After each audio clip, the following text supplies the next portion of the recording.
dengan satu prinsip spiritualitas tertentu.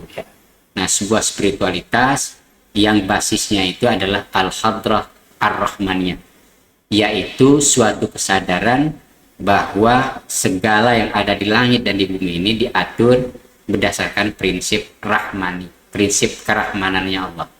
Nah, karena prinsip kerahmanan itulah dari hadrah ar-rahmaniyah menjadi al-hadarah ar-rahmaniyah. Ya, dari prinsip dasar tentang kerahmanan yang rahman ini, maka diterjemahkan menjadi peradaban yang penuh sikap rahmaniyah juga. Nah, terjemahan bahasa Indonesianya menjadi tasawuf peradaban. Mana kita bisa kuliah, yuk cari tahu. Tes Nusantara jawabannya seru. Spirituality and local wisdom high. Penuh ilmu terbang menembus langit biru. Hukum ekonomi Islam ada di sini. Hukum keluarga Islam penuh harmoni. Manajemen bisnis syariah canggih banget. Ilmu yang didapat gak pernah bakal tight. Kuliah di Stisnu Nusantara aja. Di sini kamu ngejar mimpi tiada dua. Pendidikan Islam selalu terdepan. Bangun masa depan penuh harapan. Politik pemikiran Islam jadi pilihan. Pelajari dunia dengan pandangan luas. Kampus penuh nuansa kebanggaan. Jadi orang pintar dari generasi penerus.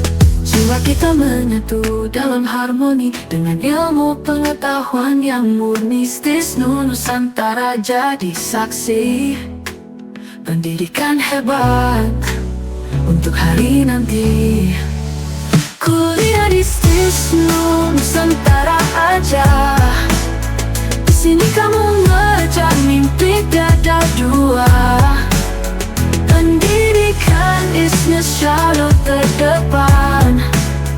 Bangun masa depan penuh harapan.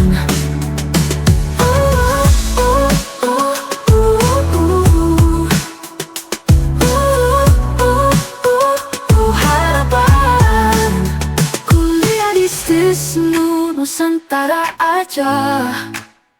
Di sini kamu ngejar mimpi tiada dua.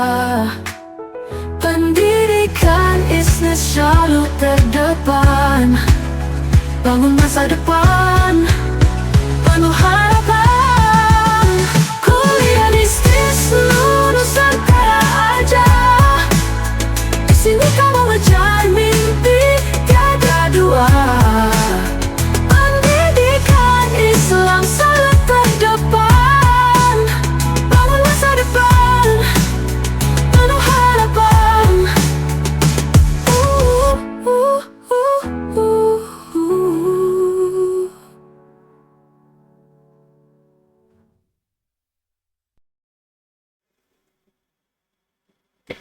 Bismillahirrahmanirrahim. Assalamualaikum warahmatullahi wabarakatuh. Pemirsa, baik yang di studio dan di rumah, hadir bersama kami dalam podcast Stisnu Nusantara Tangerang. Hari ini kita akan berbicara untuk mendalami satu gagasan keilmuan yang saya kira cukup menarik dan unik. Ya. Temanya itu terkait dengan tasawuf Dori. Alhamdulillah pada kesempatan hari ini sudah hadir bersama kita di ruangan ini. Bagi saya beliau ini adalah tidak asing lagi. Ini adalah guru saya ketika kita bersama-sama di Ciputat, dan sampai saat ini saya juga masih menganggap beliau ini sebagai guru. Namanya itu adalah Kiai Abdul Hakim. Ya, sekilas saya ingin memperkenalkan biografi beliau ini. Beliau pesantren di Gintung, Darul Qolam, saya kira semuanya sudah pada tahu gitu kan. Kemudian S1 beliau mengambil di Sekolah Diryakara Filsafat Barat. Kemudian untuk S2 beliau di Australia, ambil S2 di Australia. Kegiatannya selain melakukan advokasi, riset, kemudian melakukan halakoh kajian-kajian terkait tasawuf. Beliau juga mengajar di STISNU Nusantara Tangerang. Kali ini kita akan membahas satu tema, dan itu sumbernya itu dari buku Tasawuf Hadori yang alhamdulillah sudah ditulis langsung oleh beliau sebagai penulisnya. Kita ingin mendalami apa itu Tasawuf Hadori, inisiator dari Tasawuf Hadori itu siapa, gitu kan, kegunaannya, tujuannya, terus yang membedakan tasawuf hadori dengan tasawuf tradisional, gitu kan. Karena dalam disiplin ilmu atau studi tasawuf itu kita kenal biasanya itu tasawuf dibagi dua, ada tasawuf falsafi dan ada tasawuf sunni. Nah, kemudian ini ada tasawuf hadori, yang membedakannya apa gitu. Nah, dalam hal ini kita akan bertanya secara lebih dalam, lebih detail terkait dengan tasawuf hadori ini. Pertama saya ingin menyapa narasumber kita, Kiai Abdul Hakim. Gimana kabarnya, sehat? Alhamdulillah Bang Srodi, udah lama nggak ketemu saya nih Bang Srodi ini ya. Iya, Alhamdulillah kita bisa ketemu lagi di forum ini, podcast ini ya. Ya, alhamdulillah ini. Saya juga tidak menyangka di STISNU ini kita bisa dipertemukan. Alhamdulillah. Itu luar biasa. Betul. Kegiatannya gimana, Kiai, sehari-hari? Sehari-hari kita kemarin justru pas dengan podcast kita ini.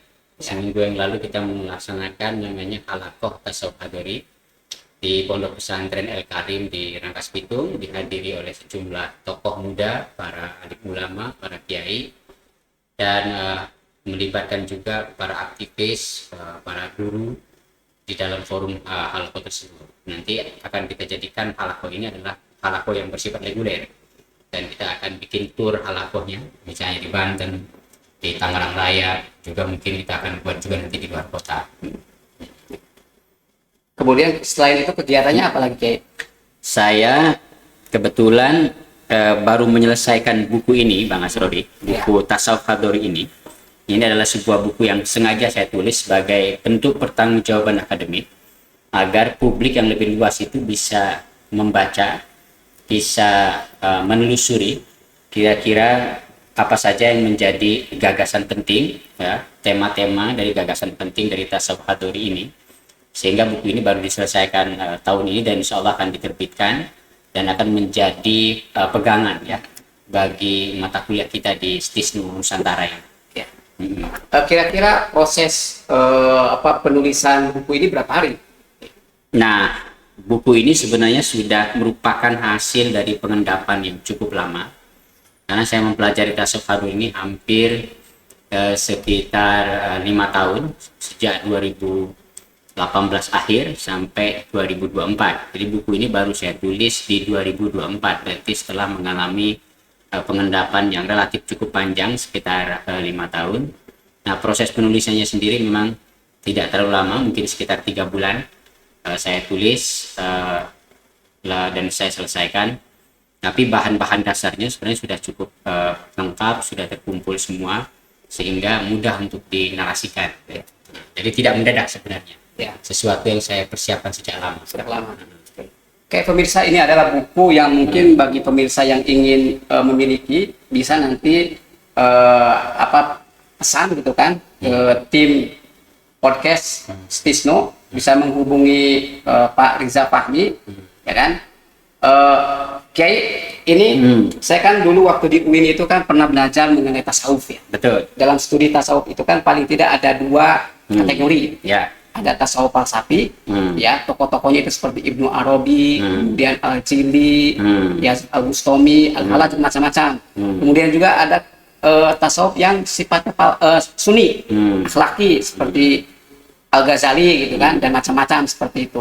Itu kan dalam studi tasawuf itu kan tasawuf tradisional gitu kan, tradisional. Nah, kenapa Kiai itu perlu memunculkan istilah baru, yaitu namanya tasawuf hadori, yang kalau kita bahasakan itu tasawuf peradaban. Apa itu? Kenapa? Ya. Jadi bagus sekali pertanyaan Bang Asrori ini. Pertama, di dalam studi kita mengenai literatur tasawuf itu memang betul kata Bang Asrori, ada 2 sekurang-kurangnya semacam mainstream ya, semacam aliran besar. Yang pertama adalah tasawuf falsafi, biasanya itu adalah perbincangan abstraksi filosofis mengenai tasawuf, biasanya dilekatkan kepada tokoh yang tadi disebut oleh Bang Asrori, dengan tokoh seperti Ibnu Arabi misalnya, kemudian ada juga Abdul Karim Al-Jilli misalnya, atau tasawuf Sunni yang lebih dikenal tadi oleh Bang Asrori dengan tasawuf akhlaki, di mana lebih banyak berorientasi pada pengamalan ya, dengan tokoh utamanya kalau di Nusantara itu adalah karya-karya dari Imam Al-Ghazali. Lalu mungkin pertanyaannya, mengapa lalu muncul tasawuf hadori? Apakah dia merupakan kategori ketiga dari dua kategori itu? Nah, sebenarnya sama sekali dia bukan sebuah kategori baru. Dia upaya untuk menyegarkan pengertian dasar kita mengenai tasawuf, bahwa tasawuf itu memang punya dasar abstraksi filosofisnya, dalam arti ada kerja-kerja intelektual juga untuk mengerti basis-basis pengandaian atau asumsi dari tasawuf. Tetapi karena tasawuf itu bukan hanya sekedar sebuah pemahaman, dia juga sebuah pengamalan. Jadi yang pertama itu kita sebut fahman atau al-fahmu, bagaimana kita memahami, menelusuri dan mengenali argumentasinya, skemanya dan seterusnya. Terutama keabsahannya harus berbasis kepada Al-Quran. Yang kedua harus berbasis kepada sunnah Nabi. Yang ketiga adalah pengamalan dari para wali-wali Allah atau orang-orang saleh. Nah, yang kedua, kita juga harus menjadikan sesuatu yang bersifat konseptual itu atau pengetahuan nazori itu yang bersifat teoritis menjadi sebuah pengamalan yang bersifat praktis. Di dalam istilah tasawuf dikenal dengan istilah suluk. Nah, kalau dua ini bisa berjalan dari sudut pemahaman, dari sudut suluk atau pengamalan, lalu nanti berjalan yang ketiga, namanya zauq. Zauq itu adalah suatu pengalaman intim mengenai segala peristiwa, baik itu peristiwa ruhani yang paling dalam maupun peristiwa sehari-hari. Lalu kita menghayati peristiwa itu sebagai sebuah peristiwa yang bukan hanya kejadian semata, tetapi sebagai sesuatu bentuk dari apa yang kita sebut sebagai kerja-kerja kerahmatan, kerja-kerja kasih sayang, kerja-kerja keterhubungan kita dengan alam semesta, diri kita dari luar diri kita, dalam bentuk yang kita sebut sebagai saling melengkapi, saling menguatkan dan saling memberdayakan. Jadi betul. Nah, di mana dimensi penyegarannya? Itu kan pertanyaannya. Dimensi penyegarannya bahwa kata kunci dari tasawuf hadori itu sebenarnya adalah al-hadrah ar-rahmaniyah. Nah, al-hadrah ar-rahmaniyah itu diterjemahkan oleh kita dengan tasawuf hadori. Nah, al-hadrah itu kita tahu sebenarnya kosakata lainnya adalah al-umron atau kita sebut sebagai peradaban. Karena itu agama apapun bentuknya, medan ujinya adalah sejarah dan kebudayaan. Karena medan ujinya adalah sejarah kebudayaan, maka spiritualitas juga harus memberi kontribusi terhadap pembentukan sejarah dan pembentukan kebudayaan, atau kita sebut dalam arti yang lebih luas adalah peradaban. Karena itu ketika Nabi itu datang ke Mekah dan menjadikan ini sebagai dasar bagi sebuah upaya membangun peradaban misalnya di Madinah, itu kan sebenarnya lekat dengan satu prinsip spiritualitas tertentu. Nah, sebuah spiritualitas yang basisnya itu adalah al-hadrah ar-rahmaniyah, yaitu suatu kesadaran bahwa segala yang ada di langit dan di bumi ini diatur berdasarkan prinsip rahmani, prinsip kerahmanannya Allah. Nah, karena prinsip kerahmanan itulah dari hadrah ar-rahmaniyah menjadi al-hadrah ar-rahmaniyah.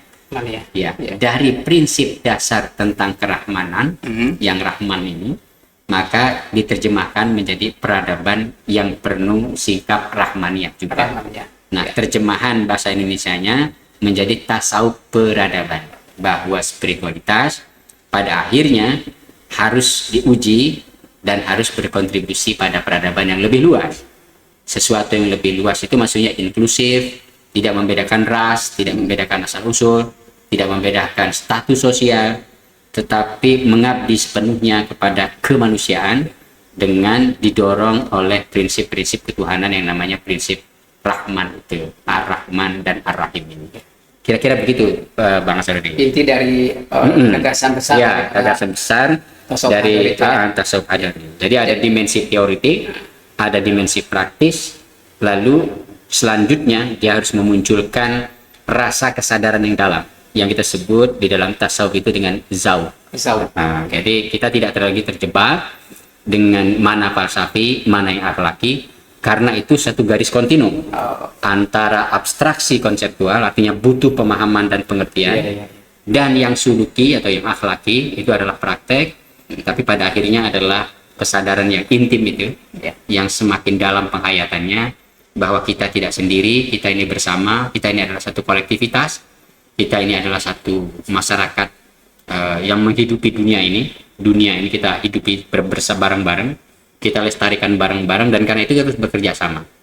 Nah, kesanggupan kita untuk membangun kerjasama yang baik antar manusia dalam rangka memakmurkan bumi ini, itulah yang disebut dengan al-hadarah, yang kita sebut sebagai peradaban. Karena itu semangat dasar dari tasawuf seharusnya adalah menghidupkan peradaban itu. Kemanusiaan gitu ya. Kemanusiaan. Berarti intinya kalau saya tangkap tadi, kehadiran tasawuf Hadawi ini bukan antitesa dari tasawuf klasik gitu ya. Iya. Begitu yang sifatnya falsafi ataupun Maupun yang bersifat akhlaki. Betul. Tapi ini adalah kontinuitas, kelanjutan daripada tasawuf falsafi klasik. dan tasawuf akhlaki. Oke. Jadi dia semacam upaya untuk melakukan integrasi dari dimensi falsafi dan dimensi akhlaki. Kenapa harus diintegrasikan? Biar apa yang kita sebut sebagai abstraksi teoritis mengenai ketuhanan, sifat Tuhan, asma, af'al dan seterusnya, itu harus menjelma menjadi tatanan kehidupan. Nah, tatanan kehidupan itulah kita sebut sebagai akhlak, tapi sekaligus hasilnya adalah upaya untuk membangun peradaban itu. Jadi dia tidak menegasikan, tapi justru memberi bobot bahwa tugas utama dari kemanusiaan kita itu adalah membangun peradaban itu. Peradaban yang inklusif, peradaban yang terbuka, dan peradaban yang semangatnya adalah kerjasama, kolaborasi dengan semua kalangan. Gitu. Nah, untuk memberikan kontribusi terhadap peradaban itu, kiprah atau peran tasawuf Hadawi itu secara konkretnya itu bagaimana gitu? Iya. Karena dalam bayangan kita itu kan tasawuf itu kan mengawang-awang, sifatnya itu spiritual, pribadi, gitu kan. Hanya orang-orang tertentu saja atau pelaku suluk aja yang mengalami itu. Betul. Nah, sekarang kan tujuan dari tasawuf Hadawi itu ingin melakukan semacam kontribusi terhadap peradaban gitu kan, kerja peradaban seperti itu kan. Nah, sekarang yang ingin ditawarkan oleh tasawuf Hadawi secara konkretnya itu seperti apa, terutama untuk kalangan milenial gitu kan. Karena kalangan milenial sekarang itu kurang begitu ya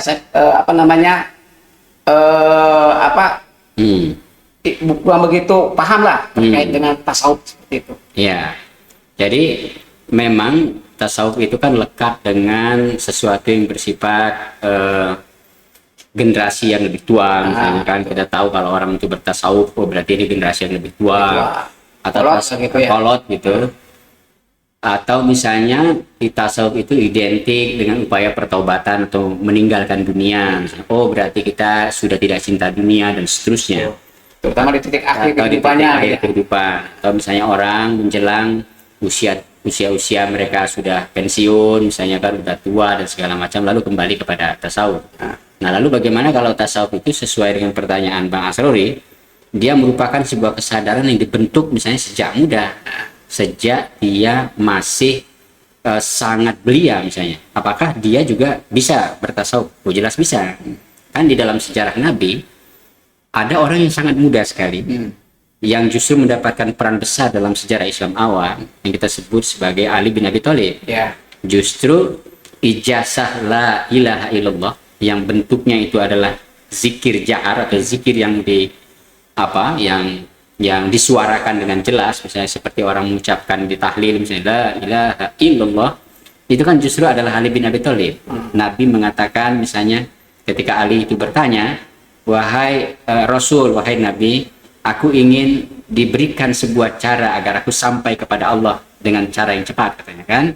Lalu Nabi mengatakan, aku ajarkan kepadamu dan tutuplah matamu. Qomit ainaik, tutuplah matamu, lalu ikuti aku, katanya. Sebutkan 3 kali la ilaha illallah.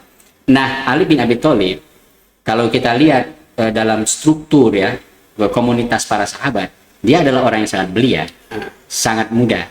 Artinya bertasawuf atau membangun kedekatan dan keintiman baik dari dunia spiritual dan lalu wujudnya nanti adalah peran-peran yang bersifat sosial, itu bisa dilakukan sejak muda, bisa dilakukan sejak belia.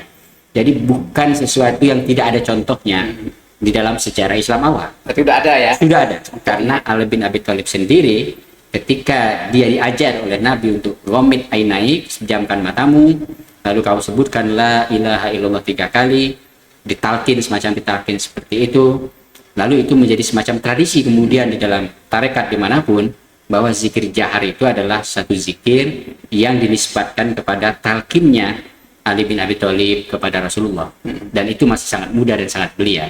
Jadi masih sangat mungkin para milenial, para Gen Z untuk bertasawuf dalam pengertian bahwa hidup itu punya kesadaran mengenai makna, mengenai orientasi yang tidak semata-mata jangka pendek, tetapi sebuah orientasi yang bersifat jangka panjang, menebarkan manfaat, berkontribusi, memberdayakan diri dan memberdayakan orang lain. Saya kira itu kira-kira begitu ya.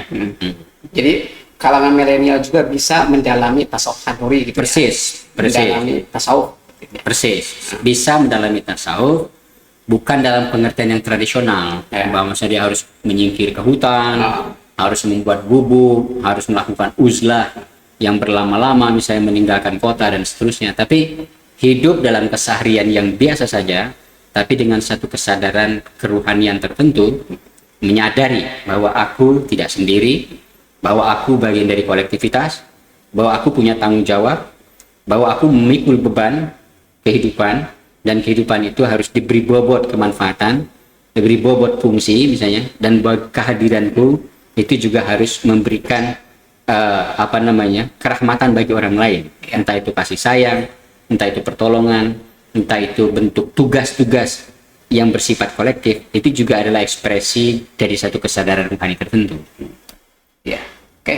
Pemirsa, ini sangat menarik sekali penjelasan dari narasumber kita terkait dengan tasawuf hadori ini. Ya. Namun saya ingin bertanya lagi, Kiai. Ya. Terkait dengan biasanya kan di dalam tasawuf itu kan ada ritual-ritual gitu kan. Ya.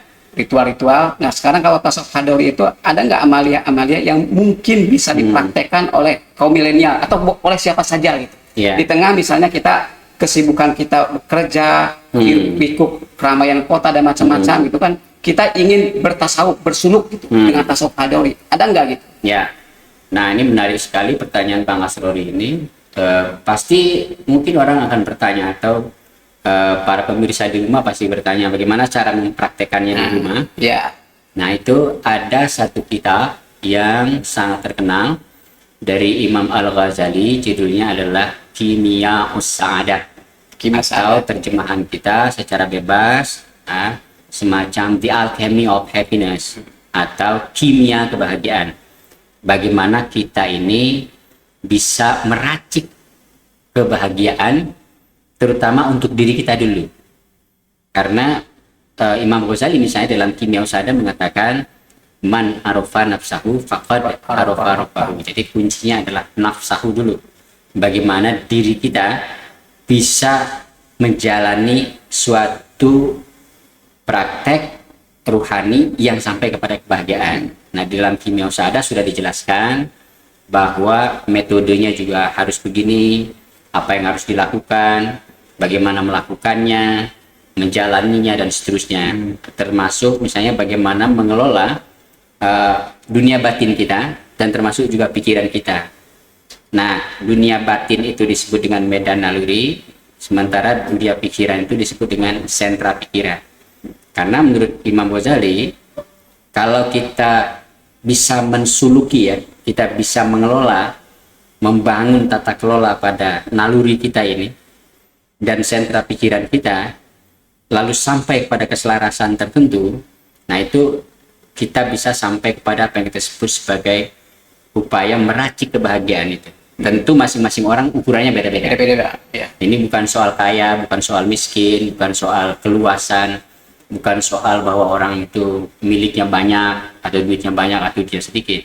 Tapi suatu prinsip di mana kita bisa mengelola sumber daya diri kita ini, namanya sumber daya rohani dan sumber daya akal dan pikiran. Nah, dua-duanya harus dikelola dengan baik agar kita tidak jatuh pada angan-angan, tidak jatuh pada obsesi yang berlebihan, tidak jatuh pada proyeksi yang membuat kita itu jatuh pada prasangka, kebencian, misalnya kan, atau justru ketakutan pada masa depan misalnya. Nah, itu ada suluknya itu. Nah, salah satu bentuk suluknya kalau di dalam tasawuf Hadori itu nanti akan ada semacam zikir khofinya, Zikir khafi. atau meditasinya, di mana di dalam meditasi itu atau di dalam zikir khofi itu kita sedang melunakkan medan naluri kita, atau dalam bahasa agamanya hawa nafsu. Hawa nafsu. Ada hawa nafsu di diri kita tuh bentuknya adalah kemarahan misalnya, keakuan, kehadiran, kepuasan, ya kan, naluri perasaan, naluri kehadiran. Dan yang di tengah itu adalah yang disebut dengan nafsu ketenangan atau an-nafsul mutmainnah. Nanti di sentra pikiran juga ada ini. Ada sentra pikiran bersifat sensing, ada thinking, ya kan? Ada intuiting misalnya kan. Nah, itu nanti juga kita rapihin gitu. Apa yang dimaksud dengan merapikan itu? Merapikan itu adalah menyelaraskan. Menyelaraskan itu semua Kita ya. butuh hawa nafsu, Ya. Bang Asrori. Kalau misalnya kita nggak punya butuh hawa nafsu, nanti nggak bisa kemana-mana. Dan bukan manusia. Dan bukan manusia. Kalau nggak punya hawa nafsu, namanya malaikat. Malaikat. Kalau nggak punya pikiran, namanya hewan. Hewan. Akalnya tidak aktif. Gitu. Betul. Makanya nanti di dalam suluk tasawuf Hadori itu 4 hal itu harus berfungsi. Yang pertama disebut dengan prinsip ta'akuli. Ta'akuli. Ta'akuli itu adalah kemampuan kita untuk menelusuri, mengenal, dan memahami peristiwa. Baik peristiwa yang terjadi dalam diri kita, peristiwa yang terjadi dengan sesuatu yang di luar diri kita. Itu disebut dengan prinsip ta'akuli, atau kemampuan kita untuk mengakses, memahami, mencerna, dan seterusnya realitas pada diri kita dan realitas di luar diri kita. Yang kedua, Mas Rory, setelah kita melakukan ta'akuli, maka kita melakukan apa yang disebut dengan prinsip tafakuri. Prinsip tafakuri itu, apa yang sudah kita mengerti itu, apa yang kita telusuri itu, kita renungkan. Ya kan? Kita renungkan, kita mengerti secara mendalam, gitu. Nah, kalau kita sudah melakukan aktivitas tafakuri, maka kita menuju aktivitas selanjutnya, namanya tadzakuri. Tadzakuri itu adalah penghayatan. Jadi kalau kita menemukan peristiwa kesedihan, kita harus mengerti dulu kenapa, dari mana datangnya kesedihan ini. Apa yang menyebabkan kesedihan saya itu, sehingga kita bisa mentafakurinya, bisa merenungkannya. Apakah kesedihan ini sesuatu yang harus membuat saya menjadi terpuruk misalnya? Apakah kegagalan ini harus membuat saya menjadi terpuruk sehingga saya tidak bisa bangkit? Nah, itu kan butuh tafakuri di situ.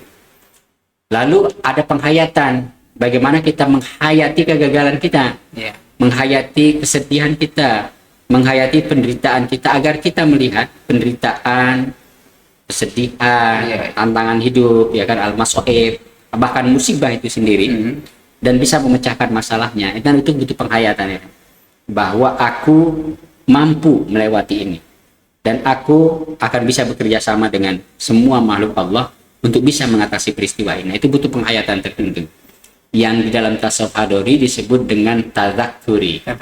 Jadi pertama ta'akuli, yang kedua tafakuri, yang ketiga tadzakuri, dan yang keempat adalah bagaimana sesuatu yang sudah kita hayati tadi lalu menjadikannya sebagai sikap, menjadi keputusan, menjadi bentuk penyikapan, baik atas peristiwa kesedihan, peristiwa kebahagiaan, peristiwa anugerah, peristiwa kekurangan. Nah, itu disebut dengan tadabburi. Nah, jadi ada aspek metodologis yang harus menjadi langkah-langkah yang bersifat taktis ketika kita menghadapi, mengelola diri. Itu pertama tadi ta'akuli, tafakuri, tadzakuri, dan tadabburi.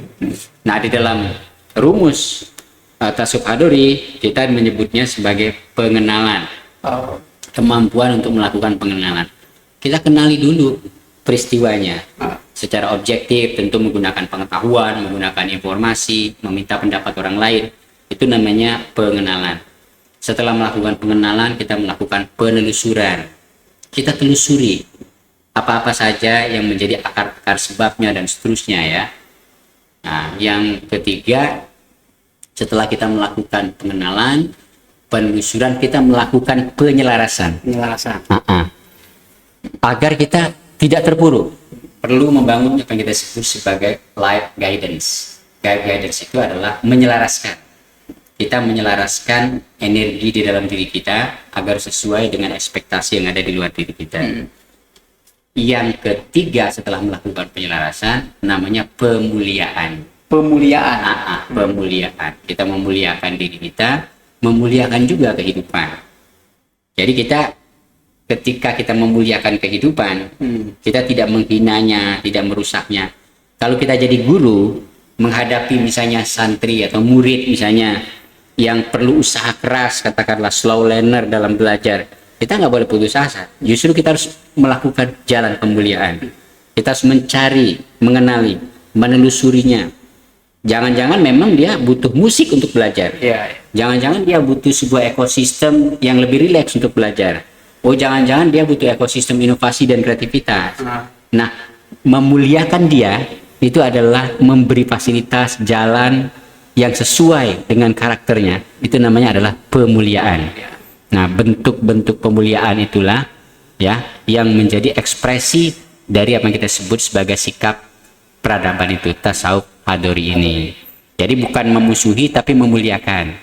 Bukan bersaing tapi bersanding. Bukan rivalitas tapi kerjasama.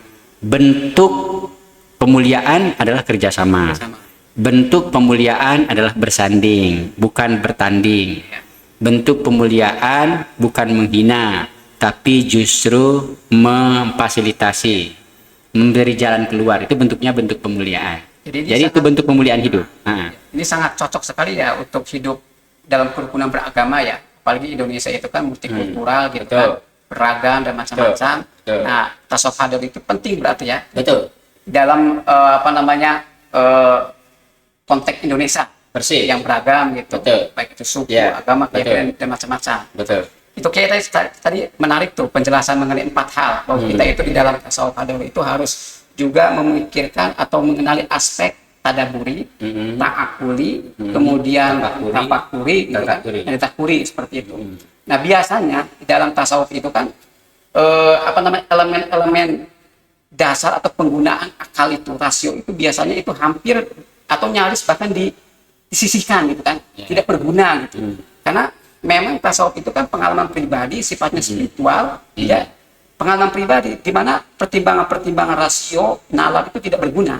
Nah, tetapi di dalam tasawuf Hadori itu justru ta'akuli itu, akal itu justru diikutsertakan gitu kan. Seperti itu ya. Nah, kenapa kita penting sekali prinsip ta'akuli itu menurut tasawuf Hadori?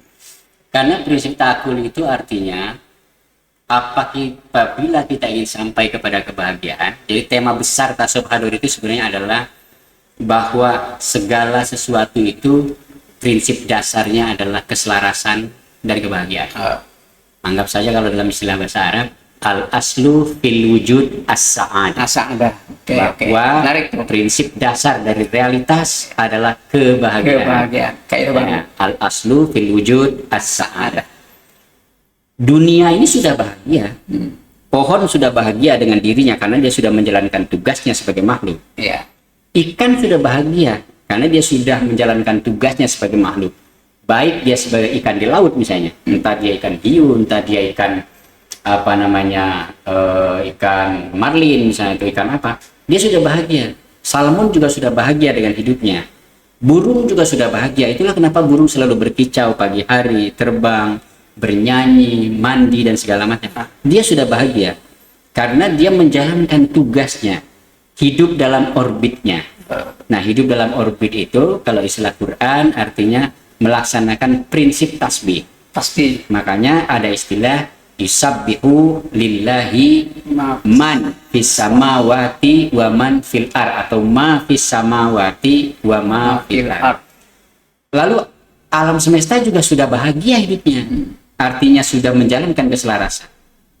Bentuk-bentuk keserasian. Apa itu kebahagiaan? Ya harmoni, keserasian, kerjasama. Kita tahu misalnya matahari bergerak dengan orbitnya, bulan bergerak dengan orbitnya, wasyamsu wal qamaru tajri li mustaqarrin laha. Matahari, bulan itu berjalan sesuai dengan orbitnya masing-masing. Sehingga kita bisa menikmati siang dan malam. Seandainya bulan mogok 1/1 saja jalannya, maka malam akan bergeser. Siang akan bergeser. Itu tidak harmoni, tidak selaras. Itu artinya tidak sampai kepada prinsip realitas tadi yang kita sebut sebagai as-sa'adah itu. As-sa'adah yang kita maknai sebagai keselarasan, harmoni, ya kan, dan kerjasama. Jadi itu tidak hanya milik makhluk hidup aja ya, keselarasan itu semua makhluk benda-benda itu sudah menjalankan prinsip keselarasan, prinsip tasbih. Nah, manusia ini yang suka banyak sedihnya, suka banyak penderitaannya. Istilahnya itu lawan dari sa'adah adalah asyaqawa. Atau al-huzan, atau al-khawf, ya kan? Kita khawatir, kita takut, kita sedih, kita cemas, kita menderita. Itu lawan semua tuh dari as-sa'adah. Nah, agar kita sama nih, serasi dengan semesta di luar diri kita, kan perlu akal pikiran. Kita harus mengerti bagaimana jalannya hukum semesta ini. Atau dalam istilah tasawuf Hadori itu disebut dengan sunnatullah atau hukum takwini, ya kan? Jadi disebutnya dengan al-hukmu at-takwini, hukum kesemestaan. Kenapa? Karena manusia itu punya apa yang disebut dengan prinsip kemungkinan. Manusia bisa punya keputusan. Pohon nggak punya keputusan. Kalau dia berbuah jeruk, ya itu jeruk harus berbuah jeruk. Kalau dia itu pohon duku, ya harus berbuah duku. Nggak mungkin yang tidak mungkin yang lain, tapi manusia bisa. Manusia bisa memilih untuk menikah. Manusia bisa memilih untuk tidak menikah. Manusia bisa memilih untuk punya anak. Manusia bisa memilih untuk tidak punya anak. Manusia bisa memilih peran sebagai ilmuwan. Manusia bisa memilih peran sebagai petugas segala macam. Artinya manusia adalah potensi dan sejumlah kemungkinan yang tak terbatas. Beda dengan alam non-fisik. Alam non-fisik itu sudah begitu dari awal, sudah ditetapkan hukum kesemestaannya seperti itu. Sementara manusia diberi amanat, diberi tugas untuk menyempurnakan kehidupan, memakmurkan bumi istilahnya. Nah, karena itu dia harus menggunakan prinsip akalnya agar dia bisa tahu bahwa ini mara bahaya. Betul. Karena itu di dalam sejarah misalnya kita melihat arsitektur yang berbeda-beda.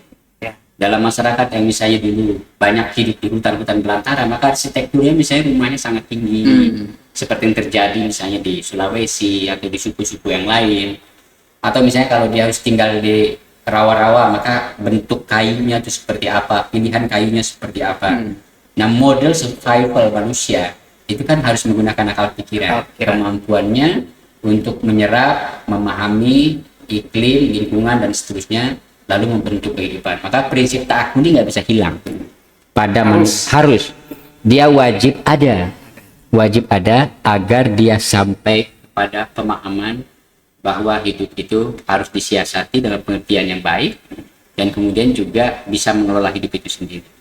Misalnya dia bertemu dengan sungai yang besar, kan dia harus tahu bagaimana bersikap dengan sungai yang sangat besar itu, agar dia tidak terseret, tapi bisa dimanfaatkan justru menjadi jalur ekonomi.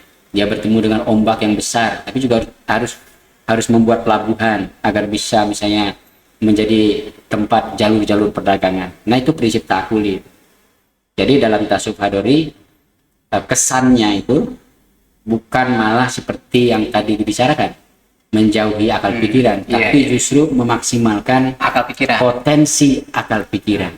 Karena manusia, anugerah yang terbesar baginya adalah kemampuan untuk mengerti informasi, mengelola informasi, dan memanfaatkan informasi itu untuk hidupnya. Dan dia bisa survive lintas generasi karena kemampuannya untuk mencerna informasi. Dari mana itu? Dari pikiran. Karena itu prinsip ta'akkuli tadi menjadi prinsip pertama. Sebagaimana juga prinsip Quran.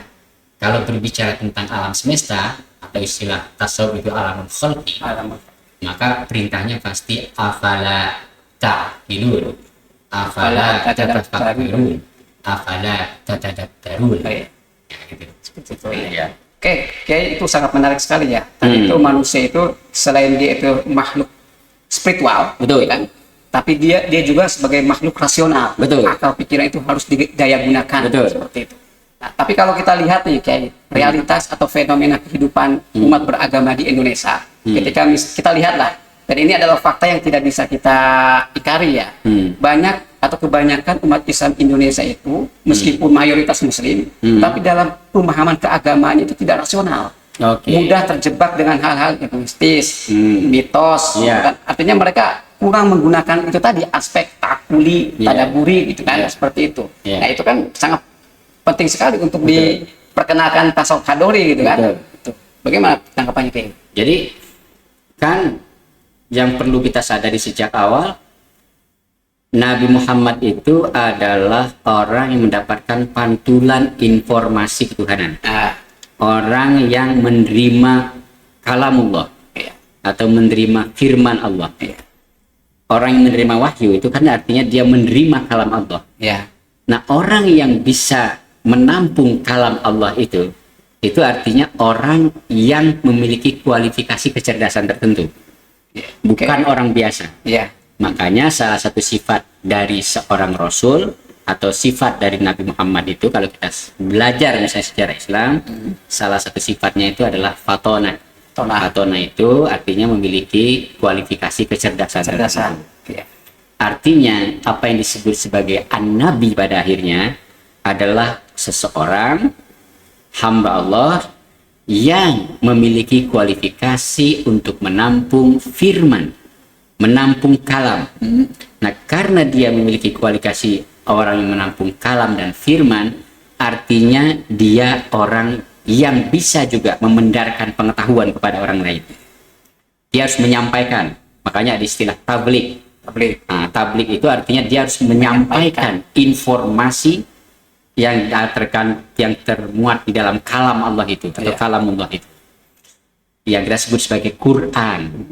Wahyu. Nah, wahyu. Nah, karena itu dia harus bisa menyebarkannya, dia harus bisa menyampaikan informasinya. Butuh kecerdasan. Betul, betul. Berarti Nabi Muhammad yang kita sebut sebagai An-Nabi Al-Ummi itu adalah miniatur kecerdasan tertinggi. Jadi An-Nabi Al-Ummi itu selain bisa diterjemahkan sebagai An-Nabi Al-Ummi dalam pengertian Nabi yang buta huruf ya secara tradisional, tapi An-Nabi Al-Ummi dalam tasawuf hadori itu juga bisa dimengerti sebagai bahwa Nabi Muhammad sebagai Rasul dan sebagai Nabi, dia adalah miniatur Kecerdasan. yang paling paripurna mengenai kecerdasan.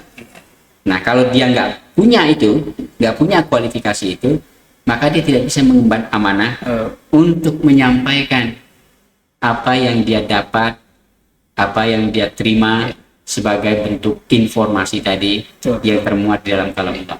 Karena itu berdasarkan prinsip An-Nabi Al-Ummi ini, tasawuf hadori sama sekali tidak mengabaikan kecerdasan. Dan salah satu kecerdasan unsurnya adalah rasionalitas. Ya.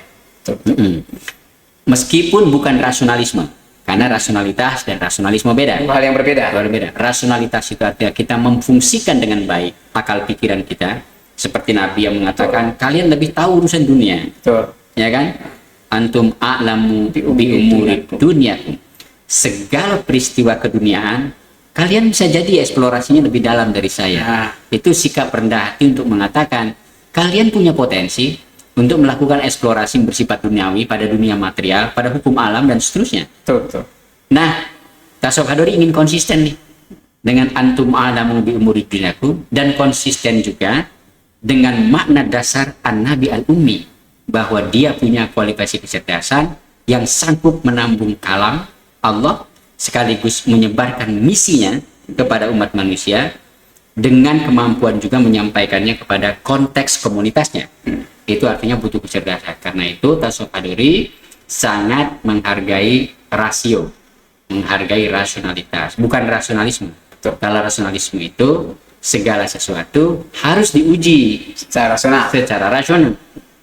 Bisa jadi ada sesuatu yang beyond rationality. Ya. Bisa jadi tadi tangkapan-tangkapan pengalaman, singkapan-singkapan rohani, itu bisa jadi keluar dari beyond prinsip-prinsip rasio.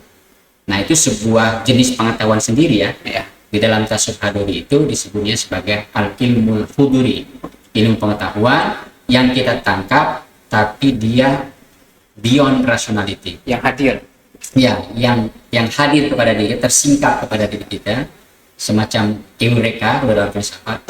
Oh begini maksudnya. Tapi kita belum bisa menjelaskan secara teknik.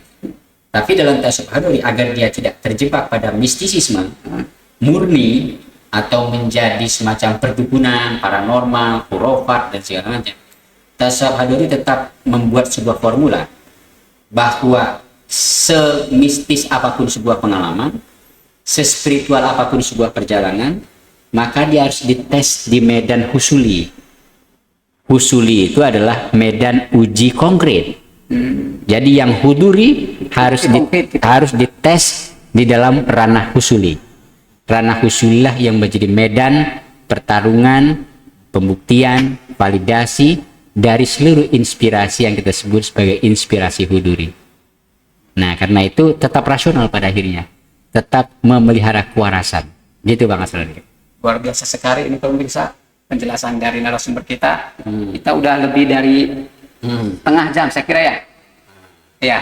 Oke, tadi pembahasan yang cukup mendalam, konseptual terkait dengan tasawuf hadori. Nah, kita akan nanya-nanya yang ringan-ringan Kiai. Ya, siap. Saya pengen tahu itu inisiator dari tasawuf hadori itu sebenarnya siapa itu? Ya. Inisiator dari tasawuf hadori itu kita punya guru, tapi dia tidak terkenal mungkin secara atau tidak populer dari media. Itu namanya Ki Haji Abdullah Umar Fayumi. Orang mana itu? Nah, itu dia orang Pati, desanya Desa Kajen, Pati sana Jawa Tengah. Jawa Tengah. Dulu beliau mondok di pesantren Mathalibul Falah, pesantrennya Mbah Sahal Mahfud, kemudian mondok juga di Sarang, di pesantrennya Mbah Maimun. Rembang. Nah, Rembang. Lalu beliau juga belajar di Mekah di bawah bimbingan Syekh Ahmad Al-Ghamidi. Nah, beliau belajar Quran, beliau hafal hadis Sahihaini, Sahih Bukhari dan Sahih Muslim. Beliau juga belajar secara mendalam apa yang kita sebut dengan as-saqafah al-islamiyah. As-saqafah Islamiyah artinya peradaban dan kebudayaan Islam, yang di dalamnya ada sastra, ada seni, ada syair dan seterusnya. Jadi beliau sangat fasih adab sastra Arabnya. Bahkan beliau sendiri menulis sebuah buku Bang Asrori, Buku terkait ini. terkait tasawuf hadori ini, macam buku induk lah, dalam bentuk bahasa Arab dengan sastra yang sangat indah. Judulnya adalah Fununus Sa'adah. Ya kan? Ya mirip-mirip dengan kimia sa'adah. Nah, mirip-mirip kimia sa'adah. Nah, kalau pada kimia dia adalah semacam meracik kebahagiaan. Nah, kalau pada funun, terjemahan bebasnya itu adalah seni mengelola kebahagiaan. Karena kata funun dari kata fan itu bisa disiplin, fan juga bisa seni. Jadi seni mengelola kebahagiaan atau metode mengelola kebahagiaan. Nah, kitab ini menjadi rujukan nih dari buku tasawuf hadori ini. Dan buku kitab Funun Sa'adah juga sudah tersedia di Stisno ini. Buku induk itu ya. Buku induk ini. Nah, bagi mereka yang ingin memiliki Funun Sa'adah, ingin memiliki buku tasawuf hadori, itu bisa menghubungi nanti Bang Riza Fahmi. Karena Riza Fahmi ini adalah semacam asisten saya, manajer saya ini. Dia mengatur jadwal saya. Kalau ada yang kontak saya, kalau ada yang pesan buku saya. Orangnya ada di sini itu. Ada. Beliau ini juga yang manage podcast kita ini. Iya. Jadi beliau orang penting. Pemuda yang tidak bisa kita abaikan perannya. Betul. Dan beliau selalu standby Standby di terus. kampus ini. Kalau ada 24 jam, dia 27 jam di kampus ini. Bisa jam 2 pagi datang, ada. Jam 7 pagi juga ada. Ada. Jam 3 sore juga ada. Nah, silakan tanya, wahai misalnya orang ya kan di kampus ini, apakah kalian mengenal orang yang bernama Riza Fahmi? Tentu mengenal. Dan bisa memesan kitab Funun Sa'adah, bisa juga memesan kitab buku tasawuf hadori ini yang ini nanti dirancang Bang Asrori Ya. sebagai buku pegangan akademik mata kuliah di kampus kita ini. Tasawuf Hadori. Iya, namanya mata kuliah kelembagaan, jadi wajib seluruh mahasiswa untuk mengikuti mata kuliah Tasawuf Hadori. Rujukan utamanya adalah kitab Funun Musadah Ya. yang ditulis oleh Kiai Abdullah Umar Fayumi almarhum, guru kami semua. Yang kedua, buku ini sebagai buku pegangan akademik. Ya. Untuk buku prakteknya sendiri, yang tadi Bang Asrul sebut, bagaimana zikirnya, bagaimana meditasinya, harus mengucapkan apa di sebelah kanan, di sebelah bawah, dada sebelah tengah, dada sebelah kiri, dada sebelah bawah. Apa yang harus diucapkan, bagaimana cara duduknya, Al-Fatihahnya seperti apa, dan seterusnya, nafasnya nariknya seperti apa. Nah itu ada nanti di dalam infografis. Buku infografis yang sudah ditulis juga oleh Kiai Muhammad Mahrusillah Zarkashi, Dosen Stisnu juga. Stisnu juga ya. Beliau sudah menulis penjelasan terhadap kitab Kimia Musadah, namanya Sulukus Sa'adah. Sulukus Sa'adah. Bahkan sudah dibuat dalam bentuk syair, namanya Mandhumatus Syara'i wal Haqa'iq. Luar biasa. Luar biasa sekali. Jadi tulisan bahasa Arab bentuk seperti kitab kuningnya sudah ada, bahasa Indonesia sudah ada, infografisnya sudah ada, dan panduan praktisnya juga sudah ada. Bahkan kitab Kimia Musadah sudah beliau terjemahkan juga. Jadi buku Sulukus Sa'adah itu sebelah kanannya bahasa Arab, lalu penjelasannya sebelah kirinya adalah terjemahan dari Kimia Musadah. Jadi sudah sangat lengkap untuk memahami tasawuf Hadori, mulai dari teori, ya kan, yang falsafi tadi. Nah, yang kedua bagaimana tata kelolanya dan bagaimana prakteknya dalam dimensi yang sangat praktis, Bang Asrori. Iya, luar biasa. Nah itu inisiatornya ya. Iya. Nah mungkin nanti ada orang bertanya, kalau saya pengen belajar di luar Stisnu gimana? Saya kan bukan mahasiswa Stisnu. Oh tetap bisa. Bagi saudara-saudara kita nih, baik yang milenial, yang Gen Z, ya kan, atau yang profesional, pengusaha, politisi dan seterusnya, ingin belajar tasawuf Hadori, bisa belajar kepada Kiai Haji Muhammad Mahrusillah Zarkashi. Beliau tinggal di Rawalini, di Pondok Pesantren Al Hasaniyah. Nah, beliau buka kajian rutin setiap malam Kamis, namanya Cosmic Intelligence atau kecerdasan kosmik. Kalau kita tinggalnya di Banten gimana? Ke siapa? Kan saya di Serang, kota Serang misalnya, Ciamas, Padarincang, atau di Menes, atau di Lebak, oh bisa. Nanti bisa belajar ke Pondok Pesantren El Karim yang ada di Cibuah, Warung Gunung Lebak. Bahkan Kiai El Karim, namanya Kiai Aan Subhan Aziz, itu sudah punya villa khusus untuk belajar ini. Bisa menginap di sana, kamar mandinya bagus, pantry-nya bagus, tempat tongkrongannya bagus, taman-tamannya, dan dibikin rumah kayu, dan seluruh fasilitasnya itu sudah lengkap. Nah itu teman-teman bisa ke pesantren El Karim. Kalau di Tangsel ya bisa ke tempat saya. Nah, kita bisa belajar sambil santai di kafe saya. Saya kebetulan punya kafe, konsepnya kafe dan buku dan galeri. Namanya Kafe Gerak-Gerik di Ciputat, di Pisangan Raya. Nanti klik aja di Google, namanya Kafe Gerak-Gerik atau Gerak-Gerik Cafe dan Bookstore. Itu ada di belakang Kampus 2 UIN Jakarta, di belakang kedokteran atau fisip UIN. Nah, itu nanti kita bisa ngobrol di situ biasanya malam Sabtu atau malam Minggu, karena banyak juga teman-teman baik itu mahasiswa, pebisnis, aktivis itu juga menjadi peserta dari kajian tasawuf Hadori ini. Kira-kira gitu Bang. Kalau untuk teman-teman misalnya di luar Jawa, ada nggak kayak misalnya teman-teman di Sumatera, Kalimantan ingin mendalami tasawuf Hadori? Oh iya. Kalau teman-teman mungkin di Kalimantan, mungkin di Sumatera, nanti tinggal bisa lihat rekaman-rekaman di YouTube dari Kiai Haji Abdullah Umar Fayumi. Nah, di situ cukup lengkap penjelasan-penjelasan beliau selama masa hidupnya. Atau nanti bisa memesan ke Stisnu kitabnya atau buku ini bisa dipesan. Bisa dipesan ke Stisnu, nanti dikirim langsung dari Stisnu ke tempat-tempat yang dibutuhkan. Kalau memang ada tempat-tempat yang bisa mengundang kita, Nanti kita bisa bikin workshop di sana, Oke.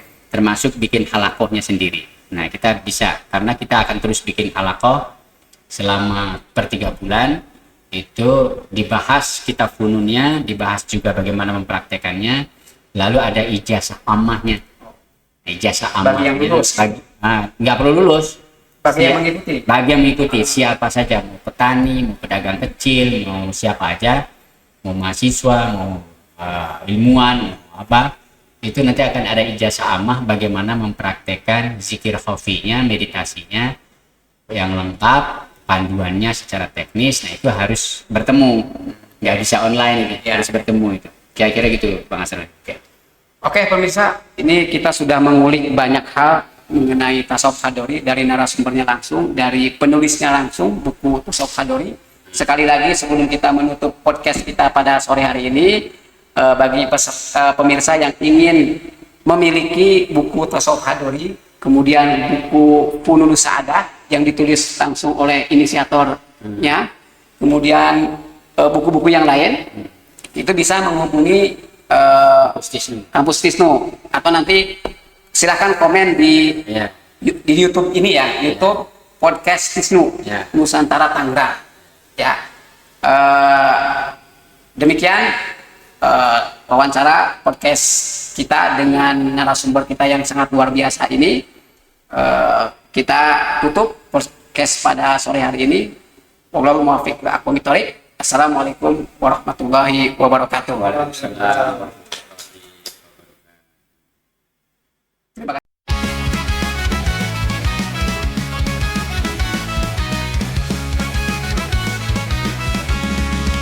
Dimana kita bisa kuliah, tempat terbaik penuh cahaya. Stisnu Nusantara jawabannya, jangan ragu datang segera. Ayo kuliah Stisnu Nusantara, pelajari ilmu dan gembira, spiritualitas dan kebijaksanaan, bikin kamu jadi penuh harapan. Hukum ekonomi Islam tersedia, hukum keluarga juga ada, manajemen bisnis syariah, bisnis itu semua bisa kau jelajah. Ayo kuliah Stisnu Nusantara, pelajari ilmu dan gembira, spiritualitas dan kebijaksanaan, bikin kamu jadi penuh harapan.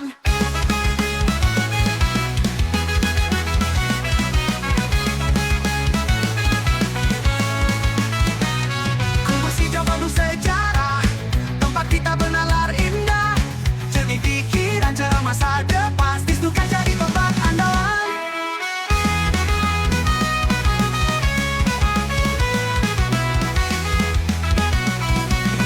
Ayo kuliah Stisnu Nusantara, pelajari ilmu dengan gembira, spiritualitas dan kebijaksanaan, bikin kamu jadi penuh harapan.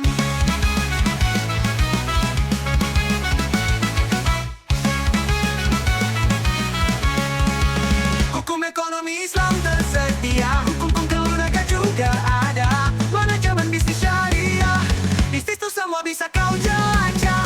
Ayo kuliah Stisnu Nusantara, pelajari ilmu dan gembira, spiritualitas dan kebijaksanaan, bikin kamu jadi